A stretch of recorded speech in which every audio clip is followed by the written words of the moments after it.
Ya, bagaimana kabarnya? Luar biasa. Yes, luar biasa. Puji nama Tuhan. Saudara yang terkasih di dalam nama Tuhan, pagi hari ini kita bersama-sama kembali beribadah kepada Tuhan. Ibadah ini adalah ibadah yang khusus di tahun ini dan juga tentunya firman yang khusus untuk tahun ini yang kita sama-sama akan dengar dan kita akan renungkan di dalam kehidupan kita. Ibadah saat ini adalah mengingatkan kepada setiap kita, ya, mengingatkan bagaimana kejadian yang luar biasa yang pernah terjadi terhadap Tuhan kita.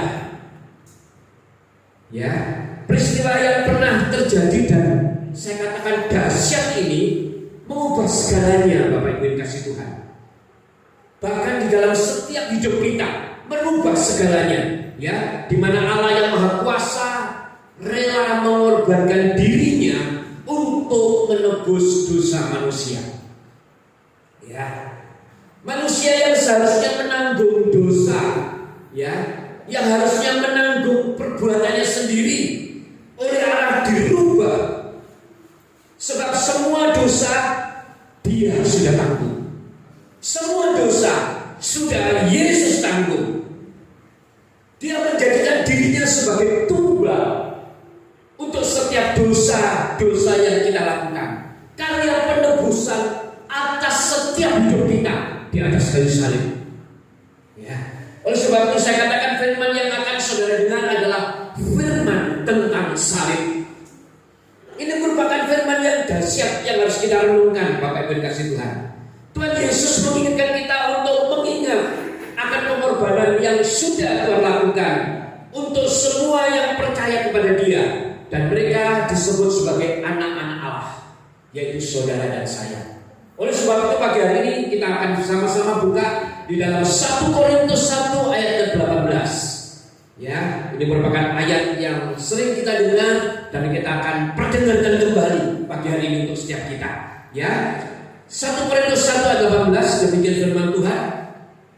Sebab pemberitaan tentang salib memang adalah kebodohan bagi mereka yang akan binasa, tetapi bagi kita yang diselamatkan, pemberitaan itu adalah kekuatan Allah. Sekali lagi, Bapak Ibu Saudara yang dikasih Tuhan dan yang mengasihi Tuhan, hari ini kembali kita diingatkan tentang kejadian 2000 tahun yang lalu yang pernah terjadi dan nyata terjadi. Satu kejadian yang besar, di mana terjadi satu kejadian yang mengubah segalanya. Kejadian itu terjadi 2000 tahun yang lalu dan tentunya saya katakan sangat berdampak buat kita saat ini. Sangat berdampak bagi setiap orang yang percaya. Kejadian 2000 tahun yang lalu yang sudah terjadi dan pernah terjadi sangat berdampak dan memang berdampak buat setiap orang-orang yang percaya kepada Dia. Nah, pagi hari ini tentunya saya mau memulai dari Yesus, di mana Tuhan Yesus dibawa ke gedung pengadilan pada waktu itu. Ya, saya mau ingatkan kepada Bapak Ibu dan para serdadu pada waktu itu berkumpul mengelilingi Yesus. Ketika Yesus dibawa ke gedung pengadilan, para serdadu itu mengelilingi Yesus. Dia menanggalkan pakaian Yesus dan memakaikannya jubah ungu. Dia menanggalkan pakaian Yesus, dia memakaikan jubah ungu. Jubah ungu ini melambangkan, Bapak Ibu, ya, sebetulnya melambangkan ejekan kepada Tuhan Yesus. Kita ketahui kalau jubah ungu itu bisa dipakai pada zaman itu cuma oleh para pembesar, para keturunan raja, para bangsawan, sebab harganya begitu mahal. Ya, satu pakaian kebesaran bagi bangsa Romawi. Nah, biasanya jubah ungu ini hanya boleh dipakai oleh para keluarga raja dan para bangsawan yang diizinkan, sebab memang jubah ungu ini harganya mahal. Sekali lagi saya katakan, jubah ungu ini harganya mahal. Ya, belum selesai di situ, para saudara menganyam sebuah mahkota. Ya, bukan mahkota yang terbuat dari emas berlian, tetapi para saudara ini menganyam mahkota yang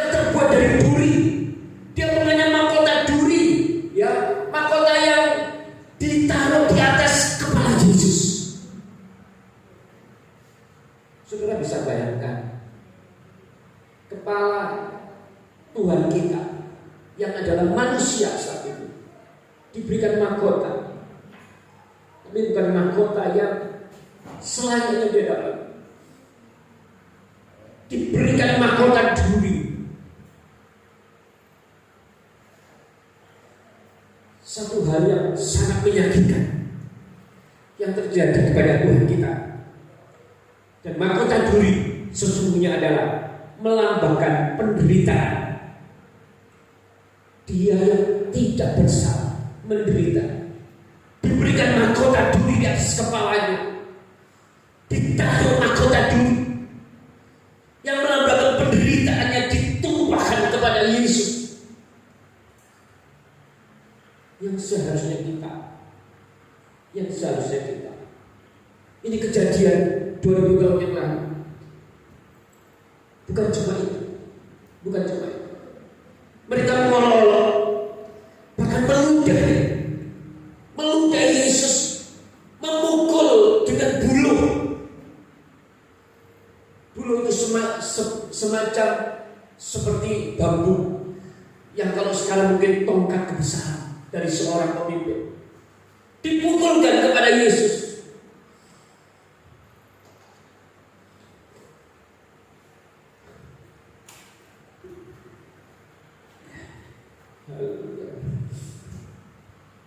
Sudah bisa bayangkan betapa menderitanya pada waktu itu. Baru pertama kali itu bukan seberapa, baru awal daripada penderitaan Yesus. Sesudah puas mereka, para saudara itu memakaikan kembali pakaian Yesus, kemudian Yesus dibawa untuk disalibkan.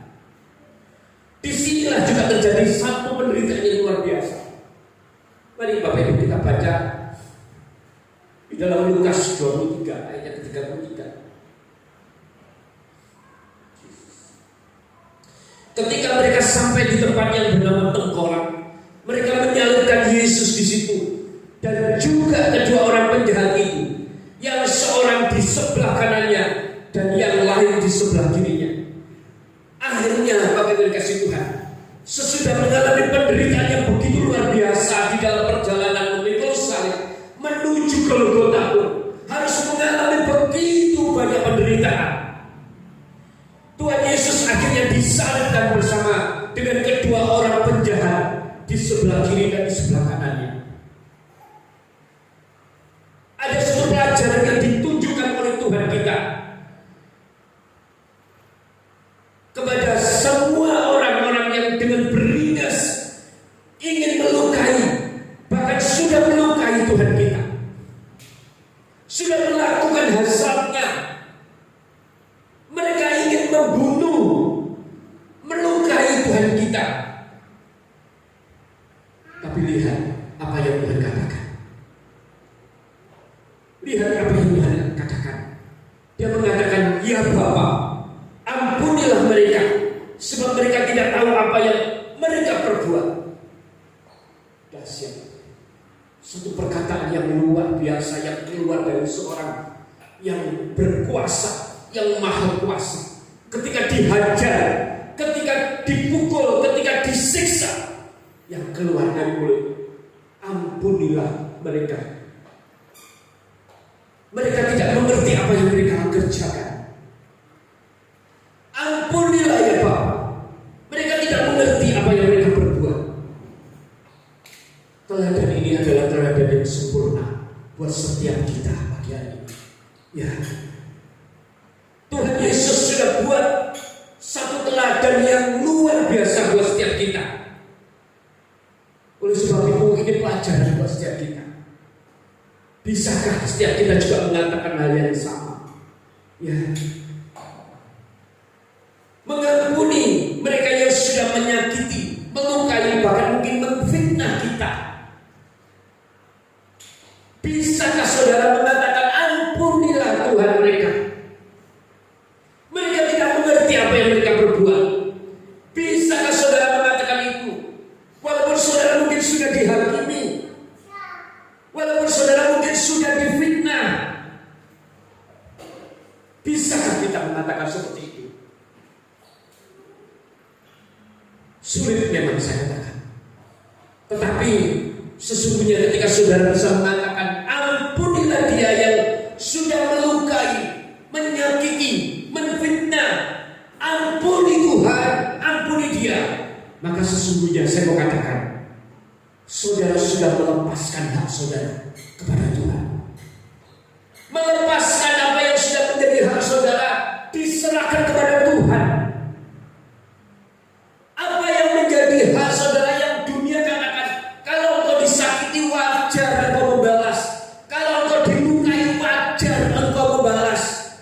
Tapi Tuhan kita mengatakan, ketika engkau disakiti, ketika engkau dilukai, Tuhan ajarkan, ampunilah dia. Dan ketika itu kita lakukan, sesungguhnya kita sudah melepaskan hak kita. Kita memberikan hak kita. Kita serahkan hak kita kepada Tuhan. Dan memang saudara, sesungguhnya tidak ada hak saudara untuk melakukan pembalasan. Tidak ada hak saudara untuk melakukan balas dendam, menghakimi. Tidak ada hak saudara. Saya mau kasih tahu saudara, dari mulai perjanjian lama sampai dengan perjanjian baru, Tuhan tetap mengatakan hal yang sama, bahwa sesungguhnya siapa yang punya hak pembalasan dan penghakiman itu.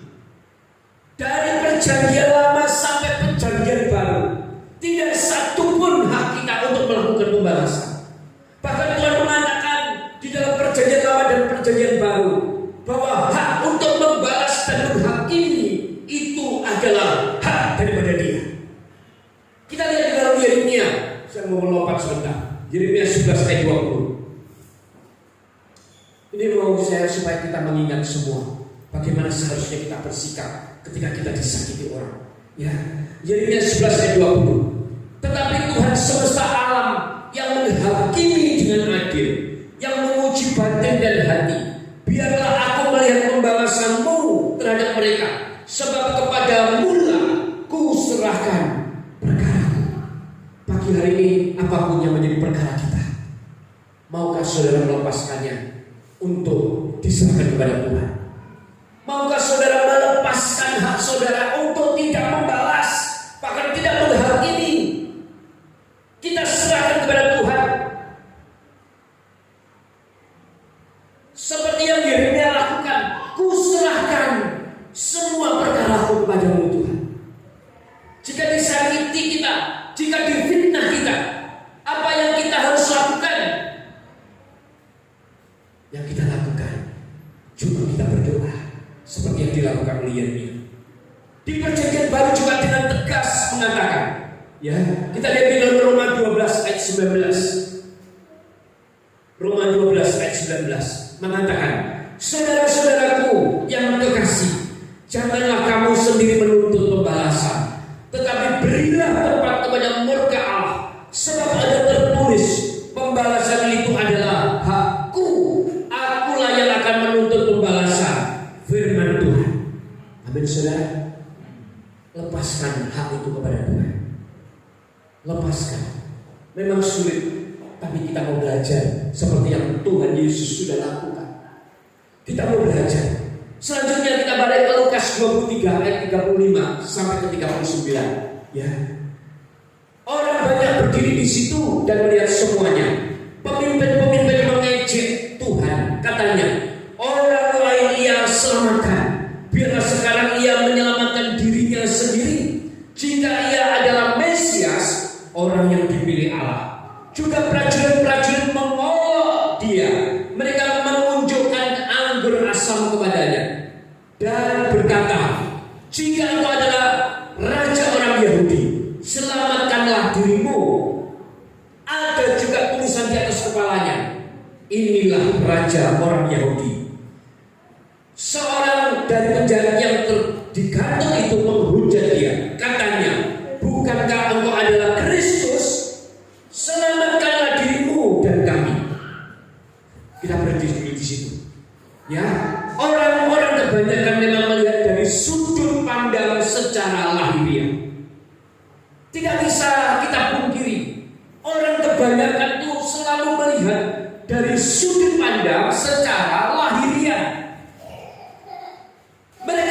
apa pengajaran yang sudah diucapkan dan merupakan firman dari Tuhan Yesus sendiri.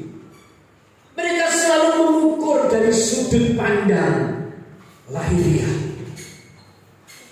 Dia melihat secara lahiriah. Nah, firman Tuhan yang saya katakan tadi, yang mereka lupakan adalah di dalam Markus 9 ayat 23. Markus 9 ayat 23. Jawab Yesus, katamu, jika engkau dapat, tidak ada yang mustahil bagi orang yang percaya. Bagi Yesus tidak ada satupun yang mustahil. Ini firman Tuhan Yesus yang sudah Tuhan Yesus ucapkan sendiri. Orang yang memikir secara lahiriah akan selalu melihat secara kasat mata. Dia tidak memikirkan hal-hal yang lain. Dia hanya melihat secara kasat mata. Dan ketika dia melihat seperti itu, mulai meragukan akan kebesaran Tuhan. Pagi hari ini saya mau kita semua kembali introspeksi melihat. Ketika ada sesuatu yang terjadi, mari kita memandang secara pandangan Kristus.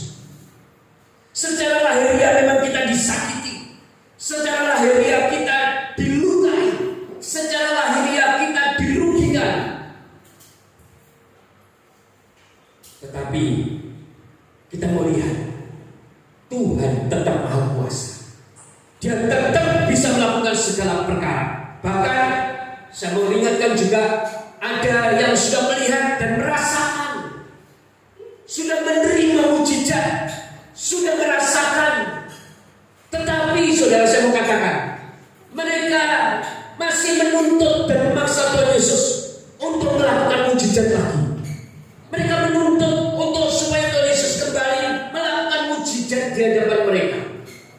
Mereka menuntut dengan cepat, harus terjadi.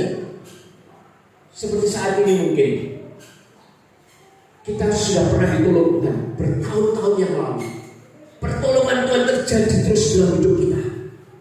Tetapi sekarang mungkin ketika kita ada masalah, kita ada persoalan, kita memintanya Tuhan, ayo Tuhan, tolong aku Tuhan.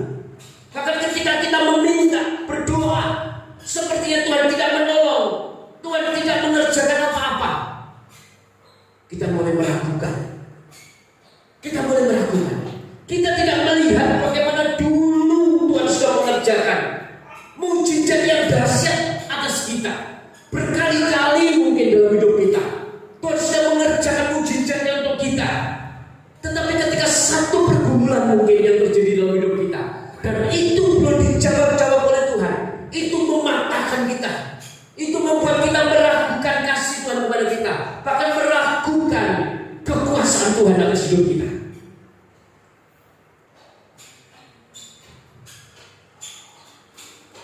Saya mau setiap kita di tempat ini kembali mengingat bagaimana ketika Tuhan juga pernah bermujizat atas hidup kita. Saat ini kalau Tuhan mungkin masih izinkan ada persoalan, ada pergumulan yang terjadi dalam hidup kita, tetaplah percaya, Dia tetap sama. Waktunya saja mungkin yang harus kita tunggu. Kita tidak mengerti rencana Tuhan. Tetaplah kita melakukan apa yang menjadi firman Tuhan. Dan orang yang kadang menanti jawaban Tuhan, kadang bisa salah paham kepada Tuhan. Yang merasakan mujizat belum terjadi dalam hidupnya, salah paham kepada Tuhan. Mereka sudah berkali-kali beberapa tahun yang lalu mungkin sudah mengalami banyak pertolongan Tuhan, sudah mengalami mujizat, bahkan sudah mengakui ada pertolongan Tuhan. Tetapi ketika masih Tuhan izinkan mungkin saat ini terjadi persoalan yang masih ada di dalam hidupnya, mari kita mengingat kembali bahwa Tuhan tetap ada jalan keluar untuk menolong setiap kita. Jangan mengejek Tuhan, jangan mengolok-olok Tuhan. Karena kadang orang kalau ada dalam pergumulan, bahkan pergumulan yang panjang begitu saudara, membuat dia menjadi ragu. Apakah Tuhan mau tolong saya? Apakah Tuhan mau menolong Allah bahkan memberkati setiap apa yang kita doakan. Hati-hati saudara. Ini satu hal yang sudah diingatkan oleh Tuhan kita, seperti yang sudah dilakukan juga oleh beberapa orang yang saat ini mungkin sudah mengalami begitu banyak mukjizat, tetapi ketika persoalan itu tetap ada dalam hidupnya saat ini, dia mengalami persoalan, dia mencibir Tuhan. Apakah Tuhan mau tolong aku? Masihkah Tuhan menolong aku? Bahkan bisa dia mengatakan, Tuhan sudah tidak bermukjizat lagi buat aku. Hati-hati saudara. Hal ini akan sangat-sangat mendugakan hati Tuhan. Ya, saya ingatkan saudara, jika dulu Tuhan melakukan pekerjaan dahsyat, sekarang pun dia akan bisa melakukan hal yang sama. Detik ini pun Tuhan bisa melakukan hal yang sama. Semua tergantung Tuhan. Tuhan bisa melakukan segala perkara. Amin. Dia bisa melakukan segala perkara. Jadi ketika saudara disakiti saat ini, ketika saudara dilukai saat ini, jangan membalas, tetapi saudara cuma diam. Dan ketika ada pergumulan, saudara juga tetap berharap kepada Tuhan. Serahkan semuanya kepada Tuhan, biar Tuhan yang bertindak, biar Tuhan yang melakukan apa yang menjadi kehendak Tuhan. Ada yang menarik dari sikap yang ditunjukkan oleh kedua penjahat yang sama-sama disalib di sebelah kiri dan di sebelah kanan Yesus. Satu mengejek, tetapi satunya lagi dengan segenap hati, dengan rasa takut akan Tuhan, percaya bahwa sesungguhnya di samping dia adalah Allah yang Maha Kuasa. Di samping dia adalah pencipta langit dan bumi. Bahkan dikatakan bahwa di samping dia adalah orang atau Allah yang tidak punya kesalahan, bahkan yang sudah berbuat untuk kita sebagai orang-orang yang sudah diciptakan. Ya, di samping Tuhan, satu penjahat ini menunjukkan sikap pertobatan. Tidak sama dengan yang satunya. Ya, kita lihat di dalam Lukas 23 ayat 40 sampai 41. Tetapi yang seorang menegur dia, katanya, tidakkah engkau takut juga tidak kepada Allah, sedang engkau menerima hukuman yang sama? Kita memang selayaknya dihukum, sebab kita menerima balasan yang setimpal dengan perbuatan kita. Tetapi orang ini tidak berbuat sesuatu yang salah. Ini adalah pernyataan dari seorang yang tahu diri. Ada penyesalan, ada pengakuan, ada pertobatan. Saat ini kita pun juga harus melakukan hal yang sama. Ketika kita melakukan sesuatu mungkin yang tidak berkenan di hadapan Tuhan, ada penyesalan, ada pengakuan, ada pertobatan. Di hadapan manusia mungkin dosa kita sudah sangat banyak dan menumpuk seperti gunung, sangat-sangat jahat mungkin.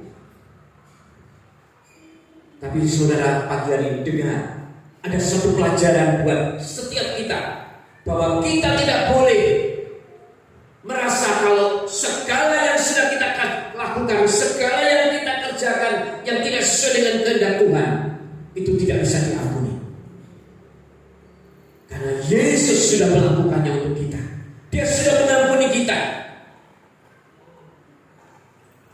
Oleh sebab itu ketika kita disakiti pun, kita tidak boleh menghakimi, kita tidak boleh membalas, karena kita tahu Tuhan sudah melakukan pengampunan buat setiap kita.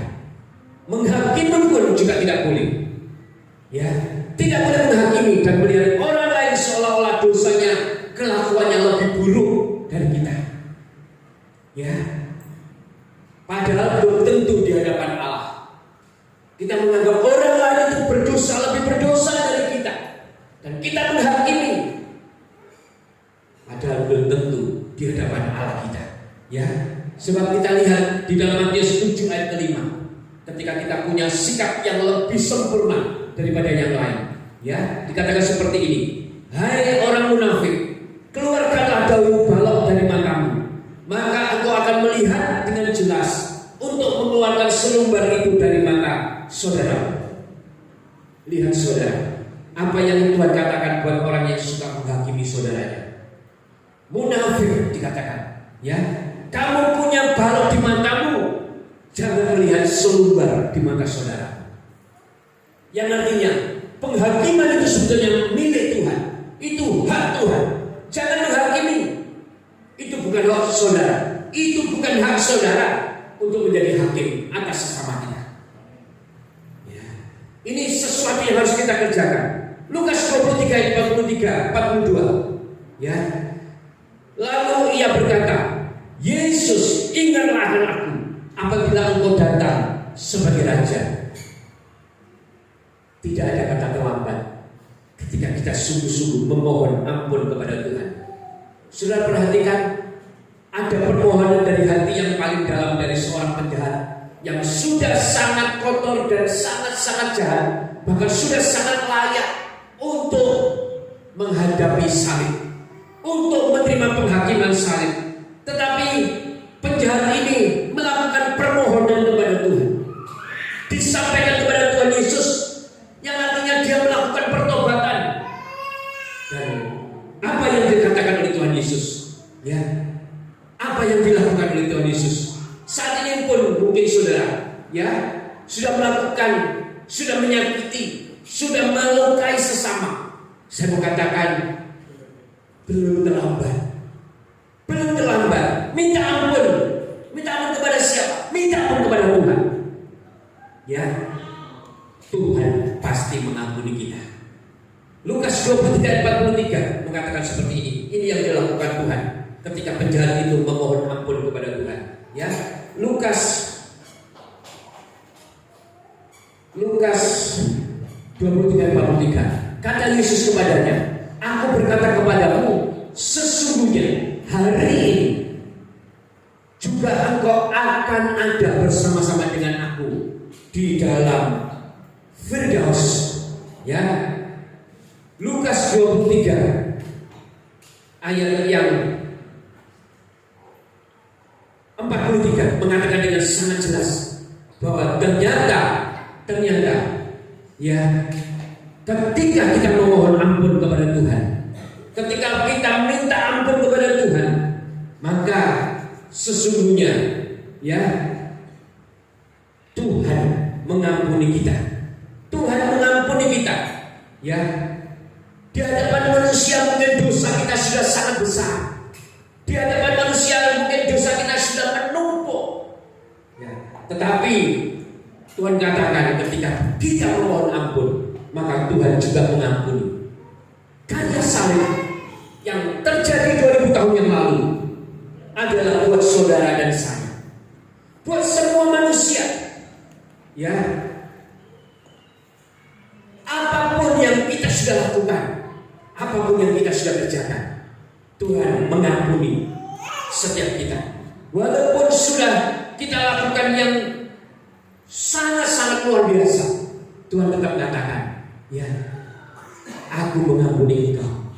Saat ini juga engkau bersama-sama dengan aku. Ya, Bapak Ibu Saudara yang dikasihi Tuhan, di saat kematian Tuhan Yesus ini, kembali kita diingatkan bahwa sesungguhnya ada mujizat besar buat setiap orang-orang yang percaya. Mari kita sama-sama melihat.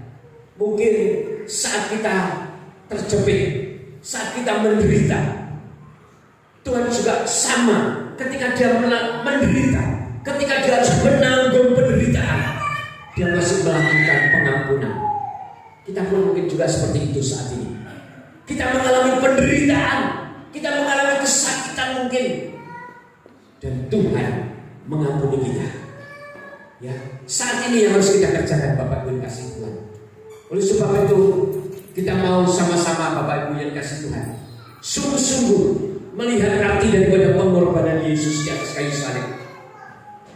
Dia yang sesungguhnya tidak melakukan apa-apa. Dia yang sesungguhnya maha suci, maha kudus. Dia rela memberikan segala-galanya untuk saudara dan saya. Pagi hari ini biarlah melalui pengorbanan Tuhan Yesus kembali mengingatkan buat setiap kita. Ya benar, saat ini kita memperingati kematian Tuhan. Tetapi sesungguhnya kematian yang Tuhan lakukan itu tidak sia-sia.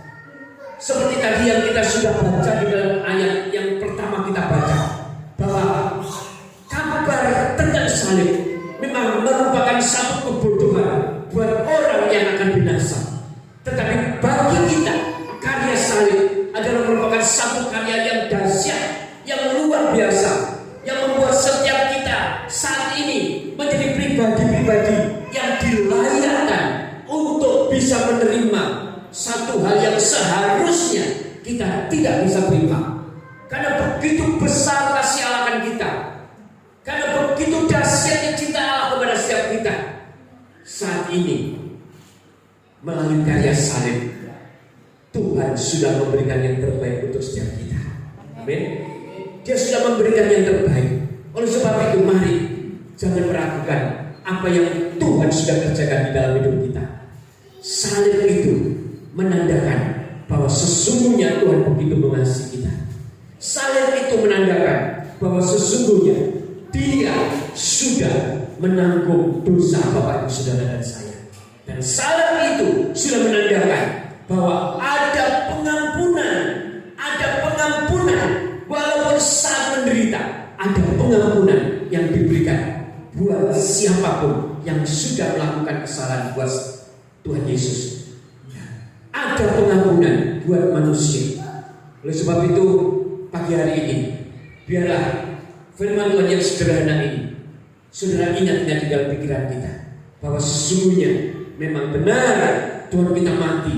Tuhan kita mati untuk menebus dosa.